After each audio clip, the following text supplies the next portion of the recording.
Now let's continue here. The African National Congress, it's celebrating its 107th anniversary in Durban. President Cyril Ramaphosa says he's using former ANC leaders, including Jacob Zuma, for advice. He's reassuring supporters that his relationship with Zuma is good. Our reporter Aldrin Sampear has been in Durban. He joins me now. Aldrin, good evening. First, let's talk about the reception of the president in that area, and in fact, that particular angle already making headlines, especially on online media. Yeah, and that's quite important indeed about how the president is received. This is the first relatively large event compared to the other events that have been taking place ahead of the ANC's manifesto launch on Saturday and the January 8th statement. So we were watching with keen interest how the president will be received, and I have to say the surprise appearance or the surprise arrival of former President Jacob Zuma here actually made that comparison more intriguing, because you had the former President Jacob Zuma who walked into this marquee filled with ANC members and supporters, who then started chanting and shouting Zuma, Zuma, Zuma, Zuma, and then a few minutes later came in the president of the ANC, Cyril Ramaphosa, and you couldn't really hear whether indeed these members and supporters of the party were chanting the president's name. However, though, it would seem as though Fikile Mbalula, who was the program director as well as the ANC's head of elections, started chanting ANC, ANC, ANC, almost as a counter to what we saw earlier on with President Jacob Zuma's name being chanted by these supporters and members of the ANC. And then you have the president of the ANC, Cyril Ramaphosa, starting off his speech with a 4-minute-long introduction speaking about his relationship with former President Jacob Zuma, saying that all is good in this relationship that they had, and going as far back into the history books about how far back this relationship has started.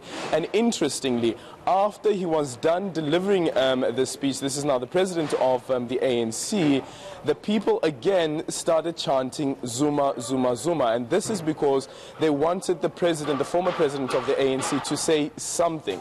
While you had a number of NEC members as well as PEC members of the ANC who were sitting on the table, on the podium, on the stage rather, all of them got an opportunity to greet the supporters and members of the ANC. However, though, Jacob Zuma didn't get that opportunity. You know, Aldrin, it's quite interesting looking at today's developments. From the outside, President Jacob Zuma is sometimes positioned as one who sows division within the governing party. And so how is President Cyril Ramaphosa then navigating that complexity, especially being in KZN, a province that is seen as being very popular where Jacob Zuma is concerned? Yeah.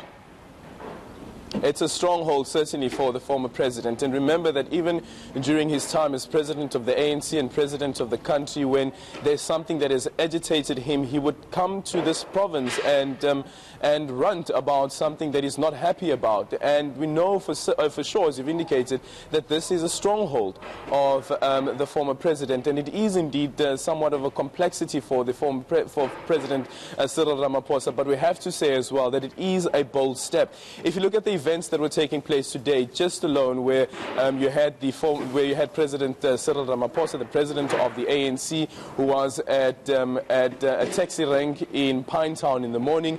He was next to Sihle Zikalala, who is the chairperson of the ANC in the province.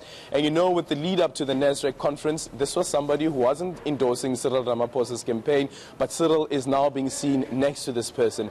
At the church service at the Methodist Church, Cyril Ramaphosa was sitting next to Batabile Dlamini, the president of the ANC Women's League, also somebody who wasn't supporting his campaign. And now with this event as well, you had Zandile Kumete, who is the chairperson of the eThekwini region.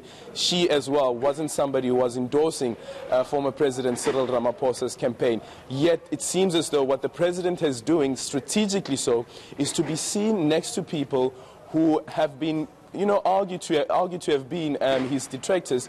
And someone was saying earlier on, this is the divide and rule. This is what you do. You make sure that people see you together with what some may perceive to have been your enemies. All right, let's go back to that speech then by the president. Much of it, of course, setting the tone for what will come out of this weekend, when the ANC manifesto will also then become center stage of this conversation. Yes, certainly, and he did indicate that the NEC had said that the statement today, or the speech that he delivers today, must be a reflection of the 25 years of governance under the ANC.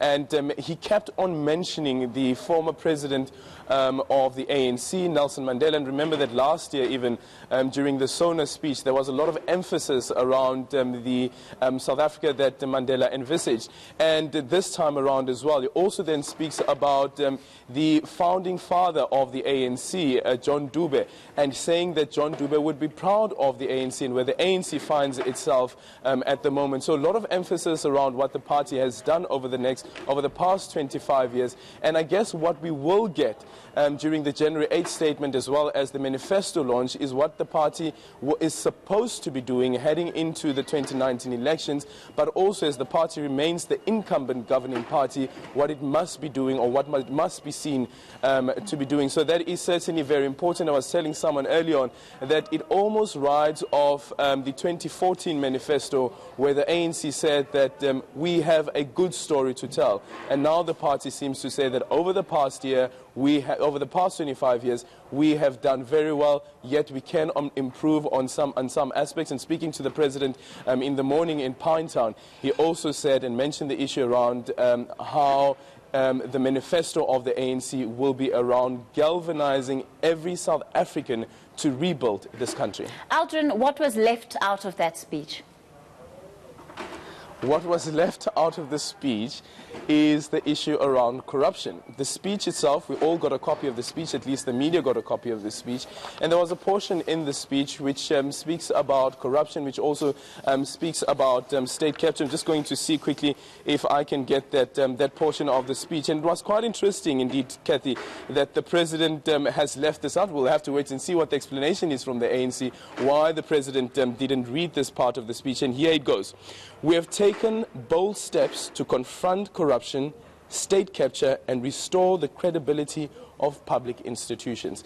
And some may argue that the face of state capture is former President Jacob Zuma, who was sitting right next to, right at the table, not too far from where Cyril Ramaphosa was delivering the keynote address. All right, Aldrin, let's leave it there for tonight.